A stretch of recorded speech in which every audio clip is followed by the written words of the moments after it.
Assalamualaikum warahmatullahi wabarakatuh. Apa kabar kalian? Semoga kalian baik-baik saja dan tetap diberikan kesehatan oleh Allah Subhanahu wa taala. Bantu channel kami dengan cara subscribe dan tekan tombol lonceng kalian. Terima kasih. Semoga kisah ini bermanfaat.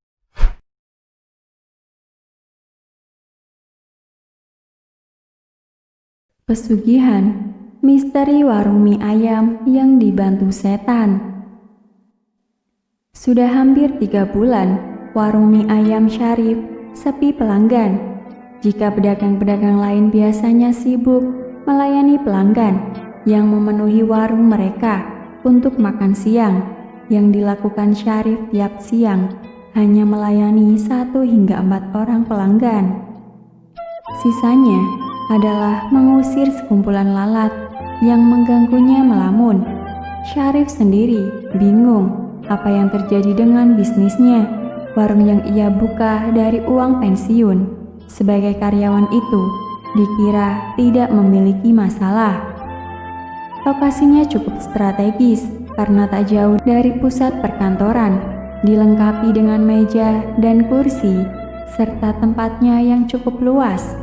Adapun soal rasa, Syarif pernah beberapa kali meracik ulang bumbu dari mie ayam buatannya, tapi tetap saja uang belum datang kepada dirinya.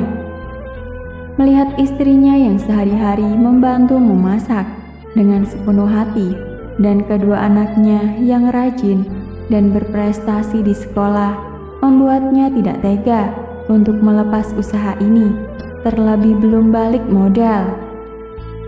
Alhasil, Syarif memutuskan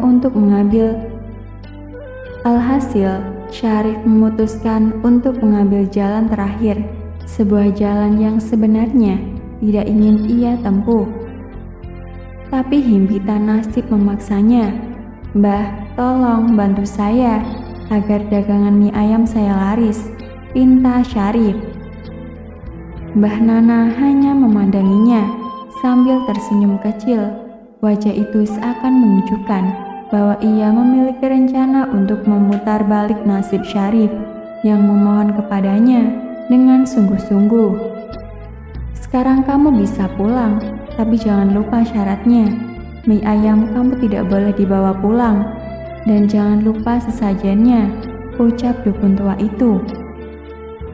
Kalimat tersebut sebagai kalimat penenang bagi Syarif. Keputusasaan yang berkobar di dalam dirinya seakan padam dengan janji yang diberikan oleh Mbah Nana. Sehari kemudian, Syarif semangat seakan membuka bisnis itu untuk pertama kalinya. Ia memberikan meja, kursi, dan peralatan makan, mengisi sambal dan kecap, juga menyediakan varian minuman yang lebih banyak. Pesugihan yang dilakukan Syarif ternyata membuahkan hasil. Ia tidak lagi menghabiskan waktu berdagangnya dengan melamun atau mengurusi lalat, melainkan melayani pelanggannya yang banyak. Orang-orang yang singgah ke warung mie ayamnya semakin banyak setiap harinya. Tidak ada lagi melamun dan mengusir lalat, hanya kerja keras untuk memberikan pelayanan terbaik bagi pelanggan-pelanggannya. Syarif sendiri bingung mengapa nasibnya berubah dengan begitu cepat. "Aku tidak merombak resep mie ayamnya ataupun melakukan promosi besar-besaran, hanya spanduk yang dituliskan bernama warung mie ayamnya." Tapi ia tak terlalu mementingkannya. Yang terpenting bagi dia sekarang adalah bagaimana caranya untuk tetap rutin menyajikan sajen, juga melarang dengan cara baik-baik sikap pelanggan yang datang untuk membungkus mie ayam buatannya. Dalam kurun waktu 3 bulan, pelanggan Syarif semakin banyak. Bagi dia sungguh mustahil mendapatkan keuntungan banyak itu dalam waktu 3 bulan. Jika melihat nasibnya sebelum mempraktikkan ritual klinik dari Mbah Nana. Dengan uang sebanyak itu, Syarif bisa mengganti perabotan yang lebih bagus, juga memperluas pelanggannya dengan cara menyewa ruko yang berada di seberang warungnya. Uang yang dimiliki oleh Syarif juga tidak digunakan sendiri, melainkan keluarganya. Ia membelikan istrinya banyak pakaian dan tas dengan merek-merek ternama, dan jatah telepon seluler keluaran terbaru untuk ketiga anaknya. Ia merasa bahagia karena telah memukul balik nasibnya, meski dengan bantuan setan. Syarif belum tidur malam itu.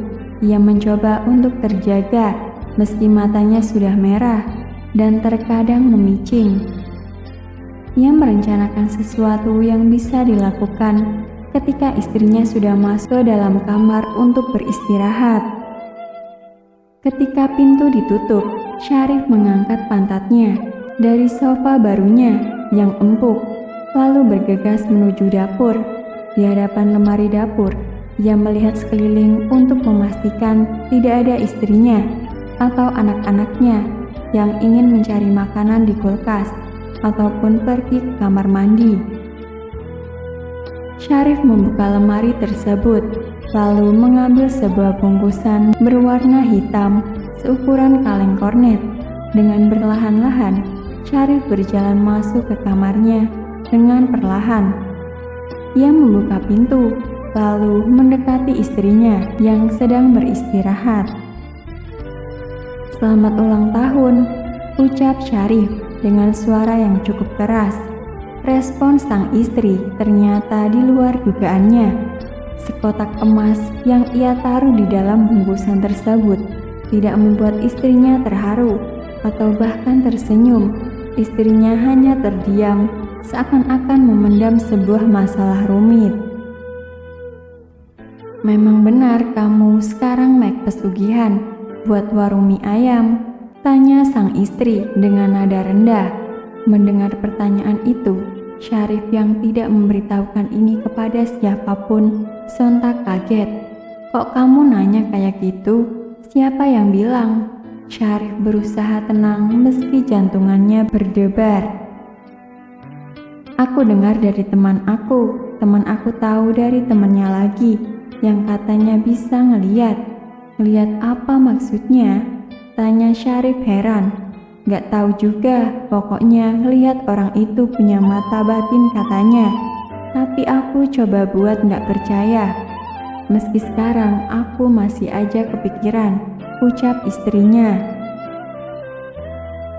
Mereka hanya orang-orang iri yang tidak bisa lihat orang lain sukses. Mungkin ini adalah rezeki yang memang diberi Tuhan. Tidak usah kamu memikirkannya. Cukup manfaatkan rezeki yang sudah diberikan kepada kita. Syarif mencoba menutupi cara liciknya dengan membawa-bawa Tuhan.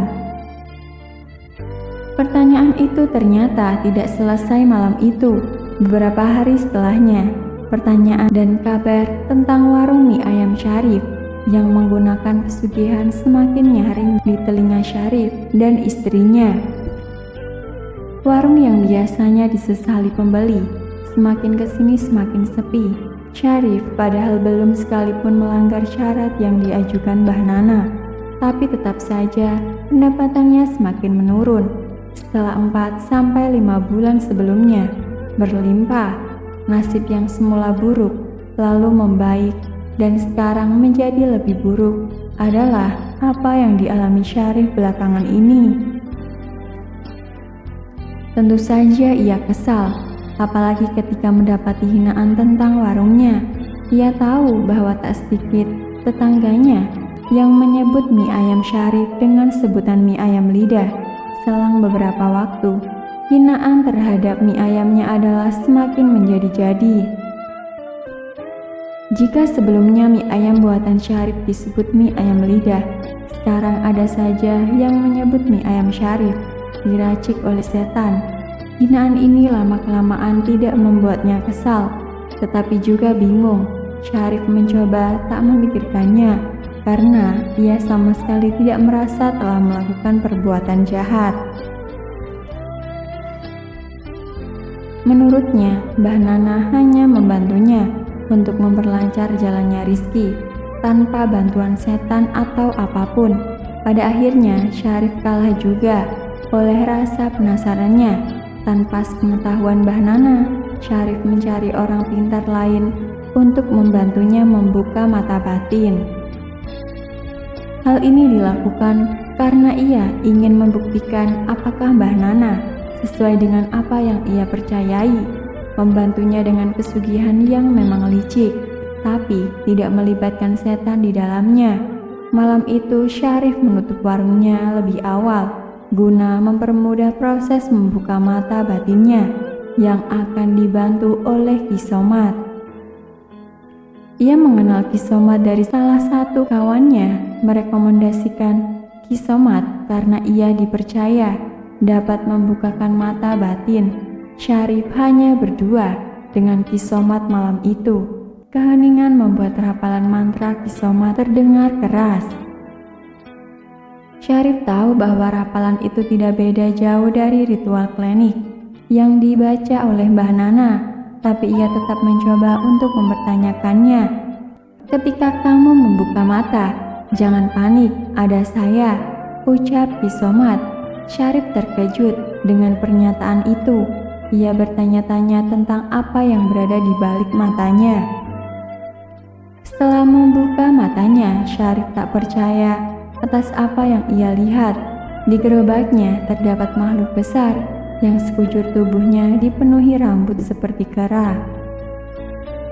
Matanya merah dengan mulut yang seakan-akan tersenyum ke arahnya. Adapun dari mulutnya dipenuhi air liur yang menetes-netes di atas kuali tempat ia merebus mie. Melihat semua itu, Syarif tahu bahwa tidak ada pesugihan yang tidak melibatkan setan. Juga Syarif tahu dari mana asal mula hinaan terhadap mie ayamnya berasal. Tulisan ini merupakan reka ulang dari kisah yang berkembang di masyarakat. Kesamaan nama dan tempat kejadian hanya kebetulan belaka.